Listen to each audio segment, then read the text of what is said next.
do for you this evening. So just having a look at the screen, make health optimization an effortless part of everyday life. I mean, that sounds good, right? Does anybody disagree that that sounds like a good idea? I didn't think anybody would. It sounds like a great idea, but the simple fact is, it's just not that easy. That's what we're trying to change. One of the reasons that it's not that easy is because, I think again we'd all agree, there's no shortage of data and advice available. How many of you have like an Apple Watch or a Garmin? A few. Claire, you're not allowed to answer this question. What do you do with the information? Probably don't do a lot with it. Yeah, exactly. Claire, that's why you can't answer. There's just so much information out there. What do you do with it? How do you know what's right for you? I've talked about this with a few of you already. There is so much information, and it's conflicting sometimes as well. We've got so many different articles up here. The 8 best foods for your skin. Why you should be eating a banana a day. Magnesium is great for you. Actually, no, it's terrible for you. How are you supposed to know? Nobody knows. What we do, what I did, having a degree in biochemistry, background in biochemistry, working in the science industry for a long time, I got to a point where I knew that my health needed some support, basically. It was during COVID, we were all being told to stay at home, and I saw very clearly that people that were not as healthy as they potentially could be were having poorer outcomes. So that was a very clear relationship. What I did is I became my own experiment. I knew that what worked for me might not work for someone else, but I needed to find out what was right for me. And I knew that the way I could do that was understanding everything about me. So that's genetics. I did genetic tests. That's me with my genetic test back in 2020. I did blood tests. I did continuous glucose monitors. I know some of you here have had experience with them. I actually was one of the first in the UK to use continuous glucose monitors so frequently, and not being a diabetic, I appeared on NBC America and Sky News talking about my experience, so I was their ambassador for them. I put all of this information together, but it was thousands of pages of data. Because of my background, I was able to put it together, but honestly, it took me months and months to do it. Even then, when I put it together, it was so much information that it didn't kind of have a purpose. It was just like, wow, I know this about myself, that's great. What I then did was there's a few things that kind of stood out to me. Your genetics is your starting point. I was doing a lot of HIIT activity back then, for example. What I found out was that I was actually genetically predisposed to prefer endurance exercise. Now, as someone who had 3 young children, not much time, never run a 10K in my life, that was a bit of a shock to me. But I thought I'd give it a go. I ended up competing in my first triathlon, where I actually won my age group.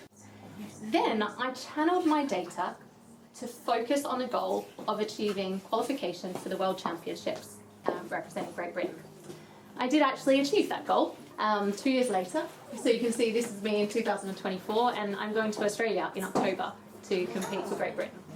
So yeah, we're both examples of the program working. What the key thing that I realized is that you've got to have a goal to push that data towards something. So whether that goal is competing in a triathlon, whether that goal is losing some weight, whether that goal is having the best skin possible, what we do is bring all of that data together, channel it to help you achieve that goal. We'll show you how you do that. My friends all said to me, okay, can you do something like that for me? So I thought, okay, well, there is something here. That's why we built Map Health. Andrew and I talked about it a lot, went through how we could do it. What we've come up with is included in the Map Health program. We combine advanced testing in the clinic. So this is all done with Raquel in the clinic. It's a genetic test, so a swab, a blood test, which is a tasso in your arm, so we take a little bit of blood, a continuous glucose monitor. That gives us obviously your genetic insight, that gives us your blood markers, what your nutrient levels are and so forth, and it gives us your response to certain foods. That's the CGM. Also to exercise, for example. We also get you to answer a questionnaire, so we get some insight into your lifestyle. So things like actually your relationships with family is one. We all know that mental health plays a big role in your overall health. whether you commute to work, how long that commute is, and whether you take medications, other supplements, etc. That's the functional medicine side. So that's what we do, and we make you set a goal. So your action plan at the end might look very different if you were to run a marathon or to get rid of some wrinkles on your skin or improve your skin quality. We also then summarise the key takeaways from each of those areas of the DNA, the blood, the continuous glucose monitor, and the functional medicine questionnaire, and we put it into a goal-specific action plan. So, sorry, I jumped around, Andrew. The summary of the biomarkers. So, for example, for me, I have higher than optimal total cholesterol. I also have low vitamin B12. That was from the blood markers. I also know that I have a genetic predisposition to require more vitamin B12. So something that comes out clearly in my action plan is that I'm required to have vitamin B12 supplements. So I know very clearly that one of those articles that says everyone needs to have top amounts of vitamin B12, that's actually true for me. However, it's not true for me that I need the highest level of vitamin D, for example. So if I'm spending £60 a month on the best quality vitamin D, I'm actually just making really expensive urine. So I'm better off spending my money somewhere else. We then give you a summary of recommendations. So this is where it becomes a bit more qualitative. Okay, this is what you need to do for your sleep, this is what we need to do for your nutrition, this is what we need to do for your movement, and then finally skincare. And then last of all, you get a day-by-day action plan. So this is what you need to do for exercise. So as I said before, I was doing a lot of HIIT. I found out actually it was much better for me to do endurance-based cardiovascular exercise, and that's what was created in my plan, a program that was more related to that, along with some strengthening of the muscles, so muscle workouts that fitted in with my DNA. But it's not just me that had a good response. We've got many patients now, which is really exciting. We've seen cholesterol levels dropped, which Andrew's going to talk about. We've seen so many different changes from people, improving their energy levels, improving their relationships with their family just because they altered some medication or got a different medication. It's amazing what we've achieved. But Andrew wants to talk a little bit more about it. I do. Yeah, Claire is not the only success story very early on with MAP Health in the program that we built. I have been as well. So what I wanted to provide to you guys was an example of some of the things that we looked at and the result that it had for me. So for my DNA, we look at DNA, we look at blood tests, we look at the continuous glucose monitor, we put all that information together. So in that DNA, that's where you started. So what's your baseline, kind of what is in your body, right? So we looked at my fat sensitivity, my ApoB, and my FABP2. Those are three specific ones. We currently look at 222 traits and genes, but those three were the ones that I wanted to highlight because I had really high cholesterol. And I actually always kind of discounted that. I said, well, some people have a little bit higher cholesterol than other people, and that's okay. What we saw was that I had a good likelihood that nutritional intervention could yield a really good result in my personal health, and that's exactly what happened. So those numbers for the GP, over there, that's about 3 months that's happened in, with nothing else other than nutrition and supplement intervention. So I think that's pretty good. Is that good? Yes. Good. So we were really happy with that. What it told us is that those interventions would have a high likelihood of being effective. It doesn't say if you do X, you will get Y, but it allows us to direct what is most likely to be effective for an individual. And it was massively effective for me. That also coincided with about a 15-kilo weight loss, and I ran my first ultra marathon at the beginning of this month. So. She's a great British triathlete. She's way more impressive than I am. So as an example, just want to give a few other. Sorry. Just wanted to show. Sorry about that. I just wanted to show a few other things that we look at. So this is also mine, to be fair. Looking at some of the folks in the room around the specific markers that we're looking at. These are all traits, yep, and fitness and nutrition. So, and this, funny enough, it really is, I would say, exactly who I am as an athlete. I have really good kind of feet genetics. My feet are okay, generally pretty strong, generally really good flexibility. Knees okay. I have had issues with my shoulder. So it can inform preventative therapies if you're looking at an athlete's come to you and said, right, what do I need to do before it happens, right?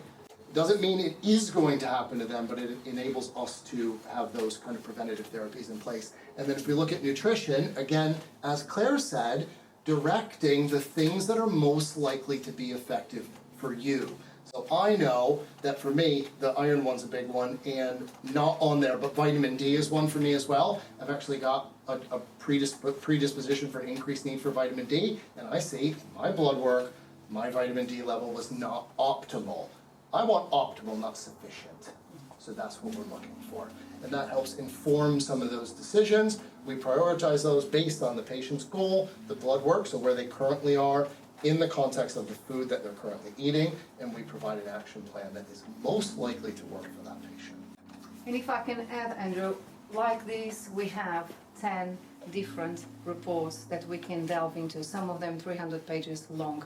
So Priya has experience that goes really into depth, and this is something that we can work together, explore together, because I'm not expecting as patients for you to understand what this DNA test is, but we together will talk and understand what the goals are and what we can do to achieve that.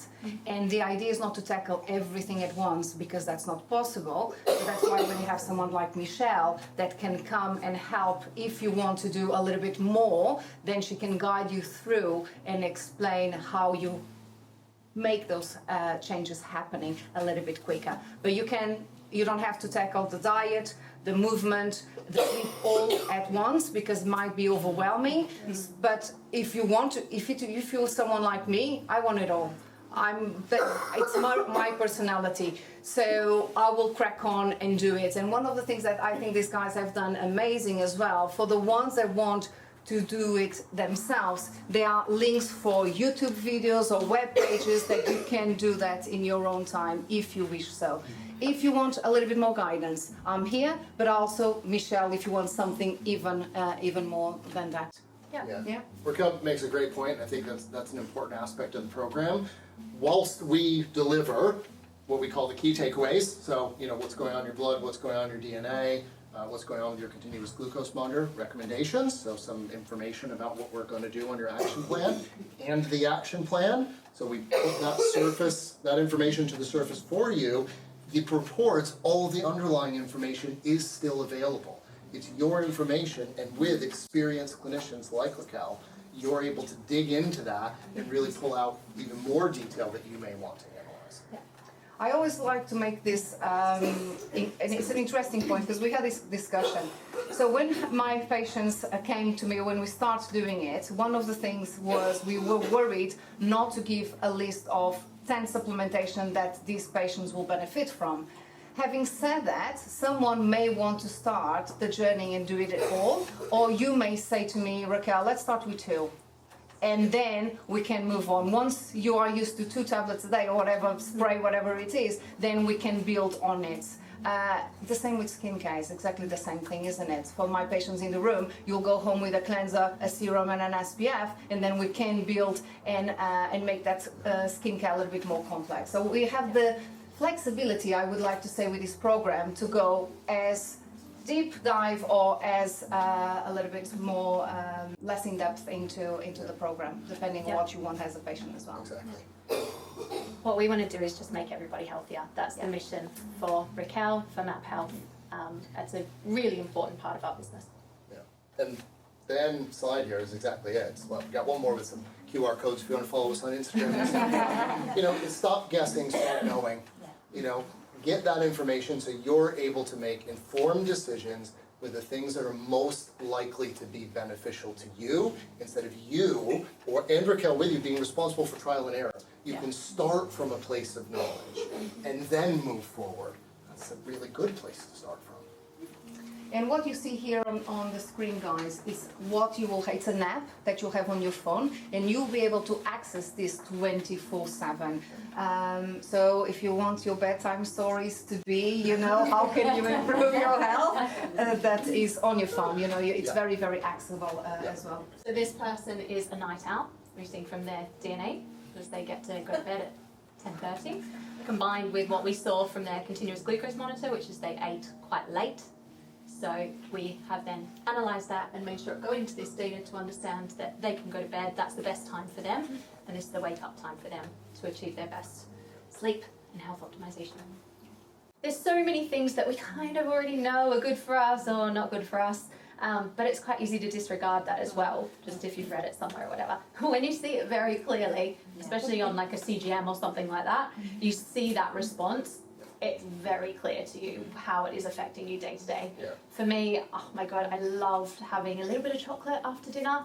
Oh, not good at all for my sleep. And I knew that. It's not rocket science, but seeing that very clearly, well, it made it impossible to not do something about. I think there's a couple of things that came out for me as well. I totally agree with you. I would say we're probably a little bit, we look at this stuff a lot, right? We've both been passionate about this for a long time. But it does kind of validate, like, you know, some things that you knew about yourself, and you think, so one for me was caffeine. I'm like caffeine insensitive, like I'm completely tolerant to caffeine. I can have a massive amount of caffeine and it basically does nothing to me. And then I can not have caffeine for a week and not notice it. My grandma, I remember she drank a couple cups of coffee a day. When she tried to wean herself off that coffee, oh my Lord, it was a whole thing. I remember that as a child. Because people respond differently, right? So that came out for me. And the interesting thing as well, my glucose response, so I've been on Wegovy as well, it's been part of my journey. I'm a great responder to it, that's also in my DNA. I had a massive glucose spike when I was using my glucose monitor when we set up my program. Do you know what the glucose spike was from? Any guess? I do. An email that I got, a very stressful email. It was a massive spike, like a 10 millimole spike. It was like this big on the graph. It was huge. It was the only spike I had in 2 weeks. Wow. 10 millimoles, up to 10 mol. Wasn't 10 over. Yeah. 14 would be 10, 14 would be a lot. Yeah, that was the biggest spike that I had. Really interesting. Yeah. My response. Everything else was like literally a flat line for 2 weeks. Any other thoughts or questions? How do you determine the injury risk profile? Is that from DNA or from blood work? And It's also, from DNA. It's from DNA. Yeah. Okay, fine. And also, does it sort of factor in for females the fact that there's obviously a cycle going on, or for some females, and hormonally obviously at different points of that cycle, Yeah. you're more prone to injury or not? We don't take into the prone to injury account, but we do take into account the estrogen, progesterone, hormones for men and women, testosterone as well. So we look at that. We also look at that and can get some visibility of both where you are in your cycle, and you can confirm that through the functional medicine questionnaire, but also where you might be in relation to changes in fertility. I'm thinking about perimenopause, menopause and so forth. And we've actually seen that with some of our patients, that they've then gone on to go get checked more in depth, and they've been classified as perimenopausal, for example, and that's really helped them. But I don't, I wasn't going to say that. I did it.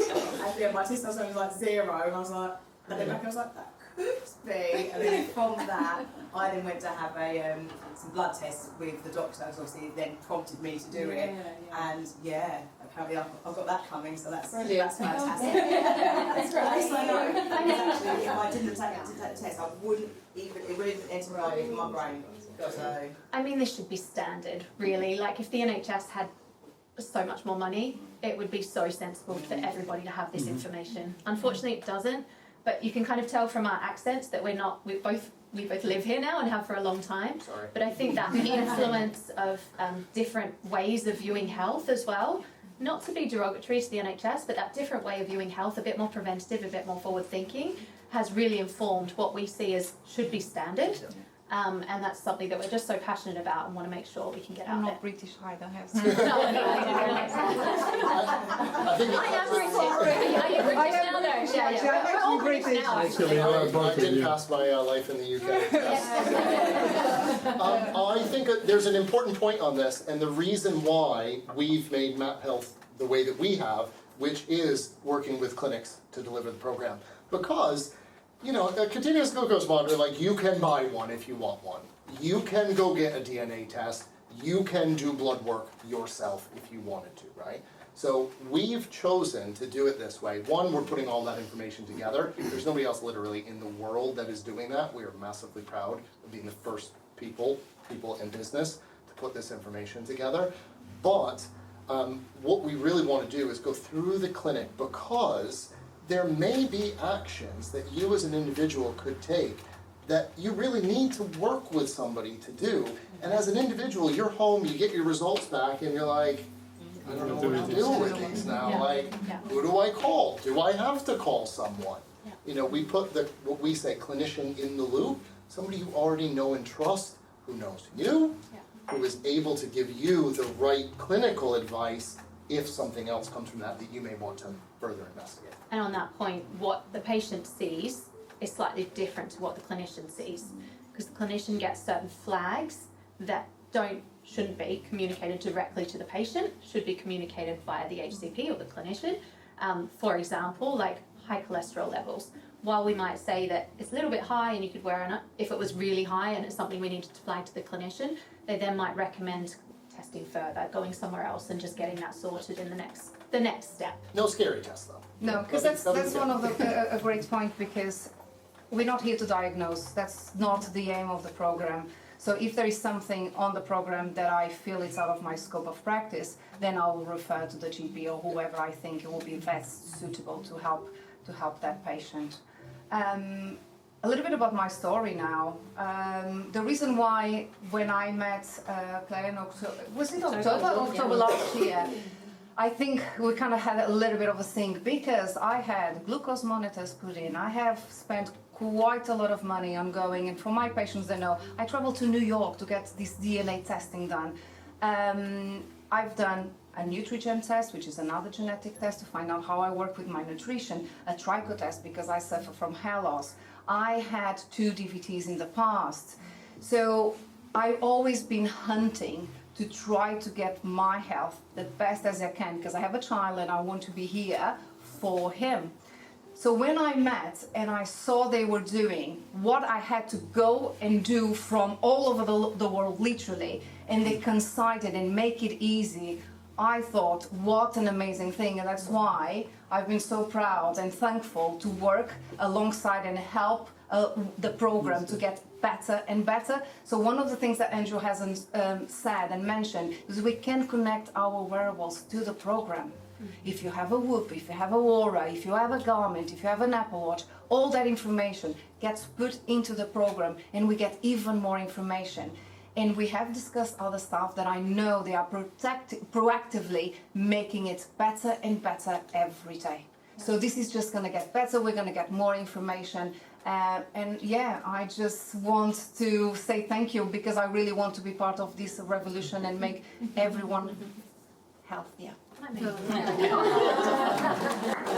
it's so good. It's so good, and we're so happy to share it with you. So it's very exciting. I think touching on the vision, can you imagine? And it's not very far away. You go into a restaurant. You're thinking, what can I eat that fits in with what I'm trying to achieve? I've got a wedding or I've got a party to go to.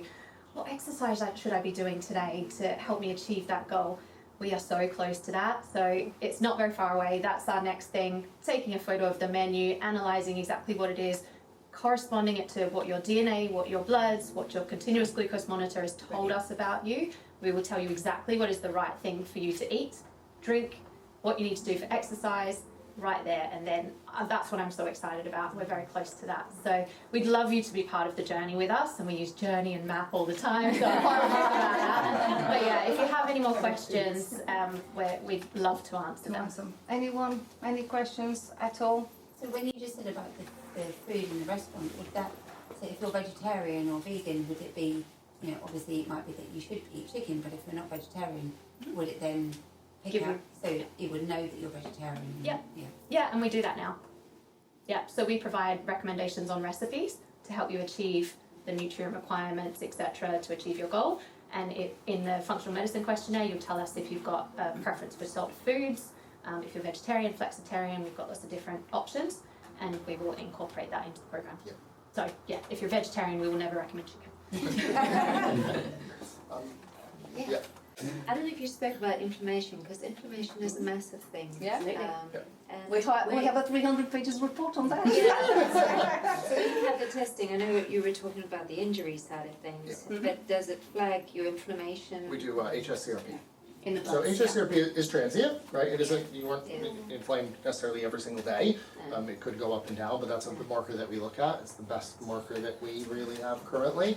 We also have, part of the genetic testing does flag your likelihood of increased CRP. I have a likelihood of increased CRP, that's one of my markers as well. I handle stress well, but my CRP is typically high, and that's what I've seen. We have a few other traits that we look at as well for the genetic side. But the reason that we don't look at just genetics alone is it doesn't give you a full picture. We have the full picture. The key is putting all this information together. As I said, nobody's done that, and it's an interesting one because there's a reason nobody's done it. It's not easy. That's one reason, and it actually makes a business more money when they sell individual things, right, and a little piece of things. So if you go to find DNA testing, most of the time you're going to find a few traits at a time. Yeah. We just were looking at a potential not up and coming competitor, but just one of the businesses we look at.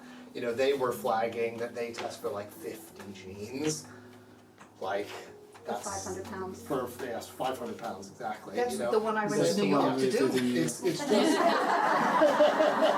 I not only had to flew to New York because I follow this biohacker and I thought this guy is amazing. I'm gonna go because my son also has ADHD, so I really want him not to be on medication. What could I do?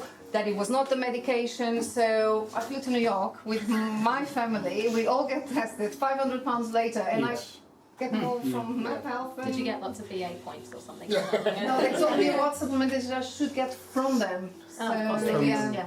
That's the other thing. We don't sell particular brands through our program as well. We're not into that. We don't link to selling something. It's for information. We want to create the best version of you. But Raquel could help you with that. Yeah, and you will see on your goodie bags today is one of the brands that we work with. They have it's a functional medicine supplementation company with ethicals right here with the highest quality ingredients. They are bioavailable because unfortunately a lot of the supplementations on the market, they're not regulated, a little bit like the aesthetics industry, and they can put a lot of bulking agents into your supplementation. So if you go to your Holland & Barrett, you're probably not getting your best supplement. So we only partner with people that we think you fit our ethos and they want the best for their patients and not just money, kind of money driven. So do you retest people to look at their markers? That's a great question. We will be retesting. We're new to the market, so we're a pretty new business. We are working on a retesting protocol, but we will be doing that. Yeah. So we test currently 20 blood tests with this Tasso device. It's a microtainer, it's about that big. It's the most that we could get out of that tube, basically. You're gonna see in a second. You can see it, yeah, we'll have a look at that.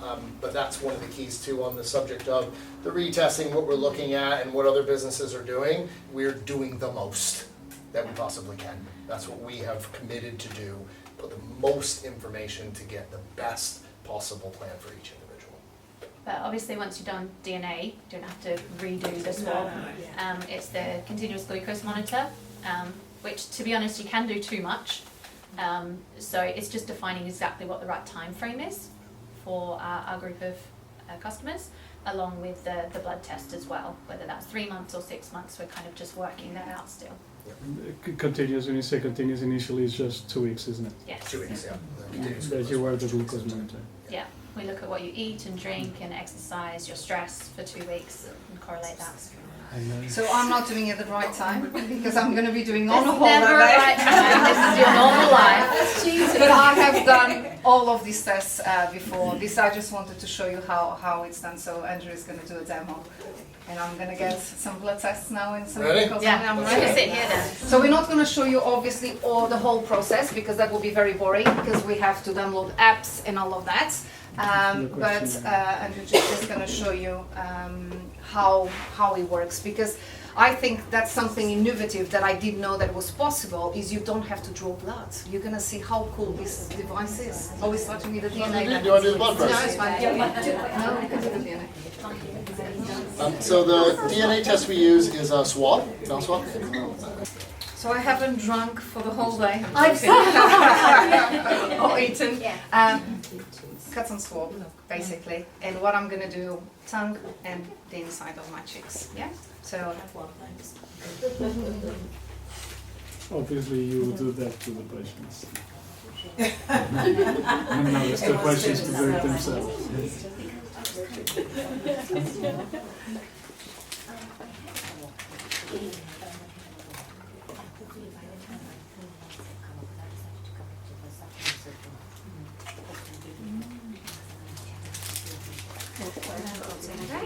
thank you. So this is the Tasso device that we use. So it's very similar to a continuous glucose monitor. We're going to put it on the arm, and then we collect 1 microtainer of blood. So we've selected 20 biomarkers for the plans that we're doing currently. We use a single tube because it uses one particular buffer. We don't do an HbA1c test. We get that information from the continuous glucose monitor. We infer it, obviously it isn't exact. This is a hot pack, so just like you can get a cold pack. I don't think we need that, do we? Oh, It's well. quite warm. Generally, we use a hot pack because it gets a bit of blood to the surface and it helps with that blood collection, just gets the blood there. Because it is a surface-based test, so it's not diagnostic. We don't do an IV blood draw, so you don't have a big needle stuck in there. It's just a very small cut on your arm, and then we collect into the microchip.